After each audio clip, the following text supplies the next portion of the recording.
All right, good morning. It is February 7th. We are just starting to put the calving barn together as we speak. I want to show you a little bit what goes into that, and yeah, how about this beautiful day? Cats are out, ice is melting. Put the bales up early so we get a little of that snowpack off there. They'll be ready to feed by this afternoon. But yeah, here she be, another year for her. I want to say this barn, how many calves it's seen, but I couldn't even fathom the number. But she's supposed to get steel siding put on her, some new windows. We're taking that door out and we're going to put in a overhead like garage door right there, right? So then actually you'll be able to put bundles of hay in there and have a little breezeway through there when we are up there putting hay in there. So kind of show you back here. Things melting, the gravel's showing. Got a little pond starting back there. This look good. It's starting to really look good. Starting to feel like calving season. Granted, it's supposed to be almost 40 degrees here today. All right, so I'm just gonna show you real quick. I just started here. I got my stuff out, my 5-gallon bucket of everything that it takes to put this barn together. I'm gonna set up my card table, set it in the middle. I just put this gate in place here. Those hinges stay there, and that's our front gate to separate here. So I'm gonna do a quick little time lapse, hopefully, if my camera can stay on, and I'll kind of tie this building together, lickety split. But yeah, so this will be it. It's got a total of 9 pens in it. They're all numbered on top, 1, 2, 3, 4, 5, down to 9. This is our midway gate here. You'll kind of see it get tied together here in live action. Meanwhile, we sent Jack back home last year to end the year, of course. We had a cow rip this door out. These hinges go around, and she got a hang of it and pushed this door out completely. So we're gonna put a new metal bracket in place there, get that fixed up. But in the meantime, get a little sunshine, a little breeze through here. Beautiful day up here in North Dakota. Supposed to, like I said, almost get to 40 degrees. After we get done putting all this together, I will go ahead and bring 3 round bales of straw in here and then bed this by hand. Shuffle it into place. So I will start on this.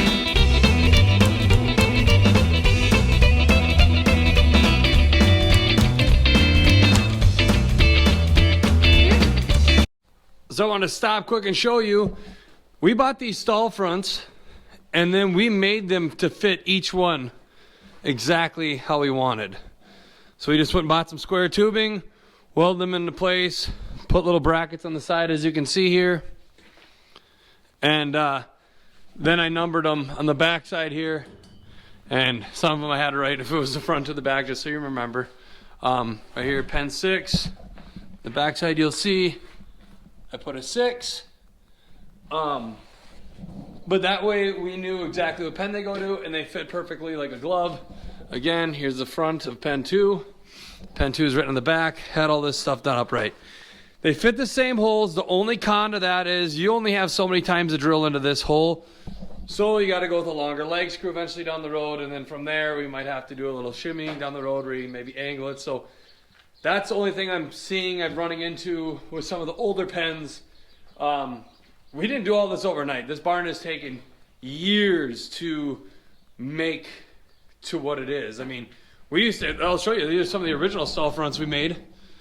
This is all shop built and hooked it right in here like that. I mean, I do like that because those hooks don't have to come down when we clean the barn, and they're also out of the way. So, I mean, there's that.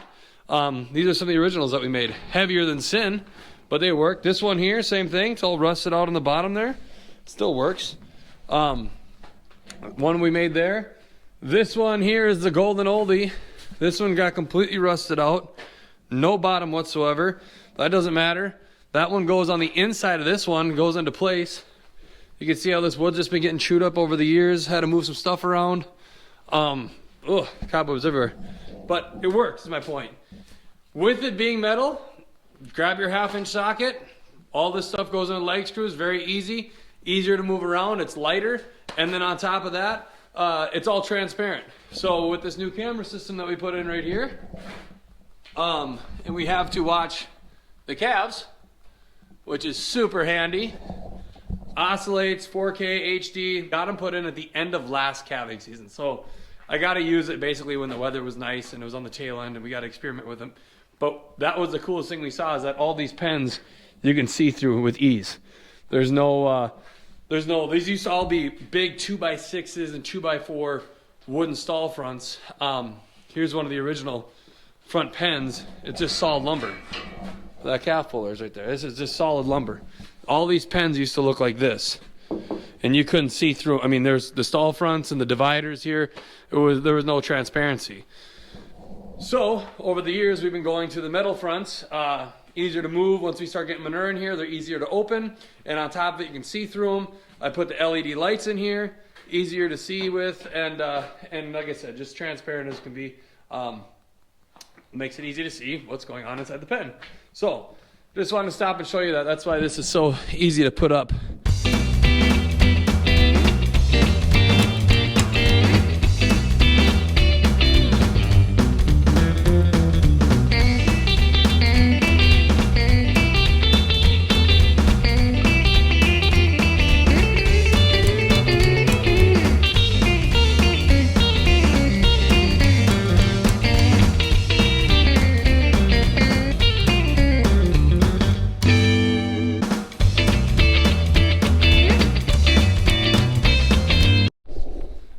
I'm gonna give you a little recap of everything I got done. Things kind of got mixed up a little bit here. We had our firstborn calf on February 8th. Spur of the moment thing. I had the barn all tied together, the pens all made and everything, but nothing was bedded. My back area back here to feed her wasn't set up, and things kind of got hectic, and the weather stayed nice. Luckily, we didn't get any snow or anything, so yeah, everything worked out. I'm gonna give you a little recap of our calving barn and how everything got set up here this year. So here's the lean there, here's the old calving barn, and I'll lead off by showing you around. First things first, when you walk in, I always like to keep a clean entrance. Steps are cleaned off now. Everything is neat and organized. My polar, I just got done shining up with an emery cloth, some steel wool as well, and then put some dry lube on that. So that's going to be hanging up right there. Just got it home in the shop right now. But so I got my stuff there. This front pen here is our calving pen. So if we have any issues, this is our one of our larger pens. That black gate will swing around and pinch them against that heavy steel gate that we custom fitted in that pen. Yeah, we went with a board here this year. I used to put straw there. I thought it's a waste of straw, and it looks cleaner, a lot more clean cut. It just keeps that straw from falling out and wind from hitting those calves in the bottom when they lay in that pen. I have a core left in here because the bales were a little bigger and the straw was a little better than I thought. So I usually use like 3 cores in here to bed all this, and this year we ended up only needing about 2-ish, 2 3/4. So yeah, this is the core that's left. I like to bed this barn nice and deep. So the deeper you bed it, because these cattle will pack this down really fast, and then you don't want anybody slipping on concrete or anything. So yeah, this is kind of it. It's all cleaned up here. Another shot of the other side of our calving pen here. This is really nice. This used to be a wooden wall, which with our camera system, you couldn't see through in this pen. If a calf, you're waiting for it to nurse or something, you would never be able to see what was going on. So like I said, we kind of revamped that and got it. I'll show you where we got it from actually, but it works perfectly. Made brackets there, green treated wood, and bracketed that bad boy in there. And then just chains that in, and you lift it up, and all this comes out here just as easy as it went in the springtime when we clean barns. So that's the really nice thing about this with all these metal gates. It's transparency. It's quick to put together. All you need is a 1/2-inch socket, and I think there's a total of 6 hose clamps. So yeah, very quick to get together. We'll get some cows in here once we start filling up behind the barn to pack it down. Here's our first contestant of packing down the barn. A little Black Hawk daughter, little heifer calf. You say hi to the world. She is just 2 days old now. That's a little peanut. Nice and dry, no frozen ears or anything. She was born on a beautiful day. I mean, just jet black, little Angus. So she's just hanging out in here. I like these flip handles. As long as you don't have wild cows, they're easy to put in there. But yeah, so there's the main calving barn. Here's the back end. And this is kind of where what I'm doing this year. You know, since we redid the chute system, there used to be a big tub system that angled out there, and we used to just go from here to there, and there was a windbreak wall. There's a whole bunch of stuff here, maybe if you've seen the previous videos. But we have all this room now, and when you're back here by yourself trying to bring cattle up, I'm trying to think of the most efficient way to do it. So I don't like them going way out here when I don't need them back there. I just need them to go in this door at night when I need to pen up. So I kind of came up with this angle up into here, and so they're in this little box right here, and I can kind of defend this spot, so they have one option, and that's into there. 95% of the cows will go in nice. There's always that 1 or 2 cows during the year that are like, I'm not going in there, and then they find out that, hey, there's nice straw in here, it's warmer, especially if we start getting some sub-zero temps again, and they get fed alfalfa. And yeah, so then anyway, here's another gate system that I have here. So if I can run cattle down out of that alleyway, there's 2 gates to shut at that alleyway, so I can run them into here. So there's that. Or if everyone's occupied over here on the feed bunk line and their bale feeder and our other straw area, you can just open up this red gate. Yeah, that's basically it. They got water back here, their new lick tub, got a 3rd cutting round bale and the air equipped feeder. And then we got this lean, and that's where I stole my calving gate from. You know, we really just wanted this to kind of have a lean back here. The pens are a plus, you know, we'll chain that one open. And then these 2 pens here are kind of, you know, available if you have a cow calf that need a little help, you know, just being with each other and they can't be out here free range yet. It's nice to have the pens there as well, but we took one of those panels down because it's such nice steel. It's the perfect fit for that pen, fit like a glove. So we added an extra height to it so the cows can't put their head up over it if you're working on assisting with a calf. So yeah, that's where we stole that gate out of. Better chain this so they don't whip it around. I kind of was letting the snow melt here, and after a while I just said screw it. I cleaned it out the best I could, and there's some hard packed ice yet, so we'll wait, and hopefully the next couple days are supposed to be in the mid to upper 30s. We'll get some more melting. I try to clear the straw off it enough, but yeah, back up here is kind of, we have a little area. I like to keep this all gravel, keep any kind of runoff or anything. I like to bed basically from, this will come out in this area here, so we got area for about 10 cows can lay out here comfortably at night and be under the roof. Plus you can put another 20 cows or so inside the calving barn. So at any point you can have about 30 cows of the 110 we have this year to calve out back here. So that's pretty nice. The next building we'll be getting ready is the nursery right there. That building is a 32 by 40, and that also holds 7 pens, 7 good sized pens in there with an extra calving pen as well. But we won't open that up until we really get cooking and if we have bad weather. I personally, when we're calving, if we have good weather and these calves have eaten and they've mothered up nice, the quickest and best thing to do is kick them right out into that pole barn once we have it fixed, obviously, but it's just to kick them out. They do so much better when they're mothered up nice, and you don't have any, you know, you're not putting them in a barn that's hot and then cold and they're laying in straw. You know, we bed that thing to the 9s and we set it up nice. We got a windbreak wall that goes in front of it. They got their own little pens they go into, like a creep feeder walk-through gate out there. So that's where that'll go. I'm waiting for the snow to finish melting the best it can before I take a snowblower and I'll clean out the rest of the path there and along that windbreak wall. And that's where they'll go immediately. So like this little calf now, 2 days old, he's mothered up just fine, but I just let him hang out in the middle with his mom. I mean, he's or she is content, you know, and a good little eater, so there's no sense in locking her in a pen. But yeah, so that's just kind of the gist of the calving barn, you know, right? You got the old hip roof calving barn there. I got my light up on the pole there for when I need it. You got a retaining pen out here essentially where they can come lay and be in the lean-to. There's our warming shack, the nursery, and then the pole barn. So it's kind of a we work east to west. So we take them out of the east slot or catch them when they're drinking water. Everybody has to come up here to drink water at some point during the day, 2 to 3 times a day.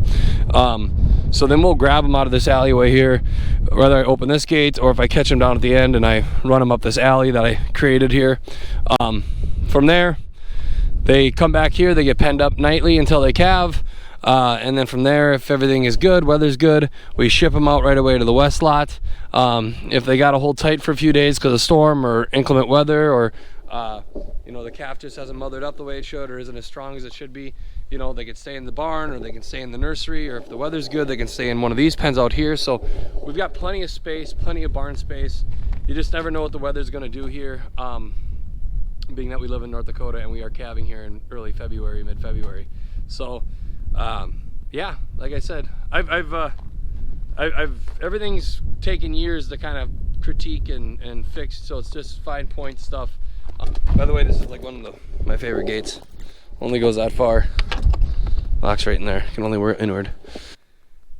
The barn I know is moved. This is second location in its lifetime, so it has been moved, and I want to say maybe a third time. The age of the barn, I believe, dates back to somewhere around 1920. So it's over 100 years old. You know, these barns used to be used for everything from workhorses to hogs to calving. So these barns were always being used, and never. And they used to clean these barns, actually. My dad told me they used to clean it daily. So you'd come in here daily and clean these barns out, calving or not. Now, we always have fresh straw in here. I got a whole loft upstairs full of straw. So we're always having fresh, dry, clean straw for these baby calves to lay on. And you're just kind of, you're changing the sheet, putting a sheet over a sheet all the time, essentially. And yeah, I mean, we've have healthy, clean, healthy calves, and they're in a good climate. So we just clean out once at the end of the year, and it goes so quick. Before you know it, it's February 10th tomorrow, and next thing you know, or wait, no, it's 10th today. It's February 11th tomorrow, and before you know it, it's April 11th, and this barn is done. And hopefully, if the weather's good, we're cleaning it out and getting it onto the field before it's time for planting. So, yeah, it is the best time of the year in my opinion. Calving season kicks off the entire campaign of the 23 season. You go from calving from February 10th here, or as we started on the 8th. But I always say February 10th through about April 10th, April 15th maybe, or whatever, about 2.5 cycles. Next thing you know, you're into spring work, getting pastures ready, AI and cows in May, and before you know it, it's May 25th and you're starting to cut hay. So a very enjoyable time of year for me. It's the kickoff to the busy season, obviously, and the season don't stop till basically mid-October, once we get done with helping out with sugar beets. So it's go, go, go, and this is where it starts. So yeah, like I said, wish us luck. This should be interesting. I'll keep you guys posted on anything cool, whether it's pulling a calf, which I hope we don't have to do too much, but you always end up doing some of it, to you know, taking care of a weaker calf or something like that. I tell you what, I'll let you guys go. Thanks again for watching. Like, subscribe. If you've got any questions, comments, concerns, please post them below, and we will be in touch, and we'll let you know when that building gets fixed over there. That'll be the big project next. So, thanks for watching, YouTube. Goodbye.